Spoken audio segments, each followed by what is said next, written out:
If I mention certain words to you, I suspect you would immediately recognize whom I am speaking about.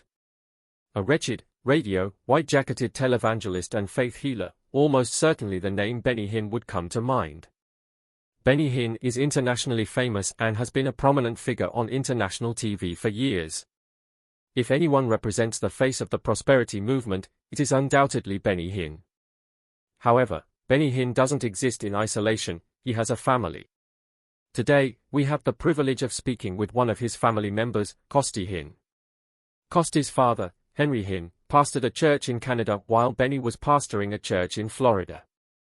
As Benny's fame grew, he decided to stop being a local pastor and dedicated his time to traveling and hosting major conferences worldwide.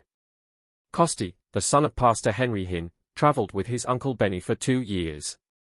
This means Costi knows his Uncle Benny very well, not only as a family member but also as someone who worked closely with him.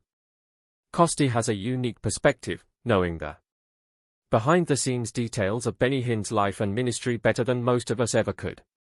Today, we are privileged to discuss these insights with Costi, who has written a book titled, Defining Deception, Freeing the Church from the Mystical Miracle Movement. This book is a fast read and highly recommended. It teaches the history of the charismatic movement, its main players, and its origins, which trace back to the early 20th century. This movement has since become one of the fastest-growing versions of Christianity worldwide. Costi, we're very grateful to have you join us today on Wretched. Costi expressed his gratitude, stating he appreciates the opportunity.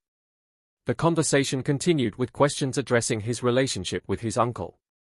When asked if he hated Benny Hinn, Costi firmly responded, absolutely not. He clarified that he holds no grudge or ill will against his uncle. Furthermore, Costi emphasized that he would never wish for Benny Hinn to be harmed, jailed, ostracized, or mocked. Reflecting on his time working alongside Benny Hinn for 2 years, Costi shared significant insights. When asked if he would donate money to his uncle's ministry upon seeing him on TV asking for funds, Costi unequivocally answered, I wouldn't. He explained that having grown up within the inner circle of the faith healing and prosperity gospel movement, he witnessed firsthand where the money went. Fundraising often intensified based on financial needs to maintain a lavish lifestyle, which was supported by donations from the sick and poor. Costi noted that while donors may have good intentions, their contributions ultimately sustained the extravagant lifestyles of these faith healers, often at the expense of the vulnerable. Costi elaborated, stating that his refusal to donate reflects a deeper understanding of how the money is used. He pointed out that saying no to a family member in such a context is significant. The funds, he explained, are not stewarded well. As an example, he described how money from poor individuals, often given with the hope of receiving a miracle, was used to maintain excessive lifestyles, including homes and properties worth upwards of $10 million. Costi emphasized that his integrity requires him to be conservative in his estimates, though the actual figures could be much higher. When I traveled, one of my favorite places to stay was the Burj Al Arab, the iconic S-shaped hotel in Dubai, United Arab Emirates. This massive hotel is located on a man-made island, and the experience begins with being picked up in 3 luxury cars. During one stay, I had the privilege of lodging in the Royal Suite, which cost. The Royal Suite, costing $225,000 per night, was a testament to luxury, with multiple rooms and even a private sleeping space within the suite itself. Its square footage exceeded what most people could imagine owning, even if they combined 2 homes.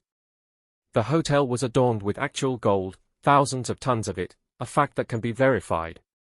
During this trip, an entourage accompanied us, necessitating the booking of additional suites. This lavish layover was merely a stop en route to a crusade in Mumbai, India, in 2004, which drew over 1 million attendees. This lifestyle, fueled entirely by donations, provided us with a level of indulgence that had little to do with the gospel or the glory of Christ. It was about living in abundance, with every desire met. Our travel wasn't on commercial airlines like Emirates or United, it was aboard a Gulfstream 4 jet leased from Morris Chulo in Florida. This life of excess extended beyond the trips. In Defining Deception, Costi Hinn recounts his experiences, including growing up in Canada, where his family's opulence was evident. His parents drove him to school in a Mercedes-Benz, and their 10,000-square-foot mansion boasted a sports court, indoor hot tub, steam room, and outdoor pool. Every day felt like living in a Ritz-Carlton. These luxuries were funded entirely by donations from people who believed their contributions were being used for the greater good. The family justified their lifestyle with twisted scripture, claiming that servants of God deserved to live in abundance. In reality, the family was the primary beneficiary of these donations. Costi explained his reasons for no longer supporting Benny Hinn's ministry. First, the donations were not stewarded well. Contributions, often from poor individuals hoping for miracles, were spent on excessive luxuries like multi-million-dollar properties and private jets. Costi pointed out that while Scripture teaches that pastors deserve support, the extravagance of this ministry went far beyond what is reasonable. He described the ministry as a fox growing excessively fat on the feedings of the poor. Second, the gospel preached by Benny Hinn was a false gospel. Donations funded a message rooted in word-of-faith theology, which distorts Jesus into merely a man anointed by God, implying that others could attain the same status. This theology teaches faith as a force to unlock health, wealth, and happiness rather than as a means to salvation and justification through Christ.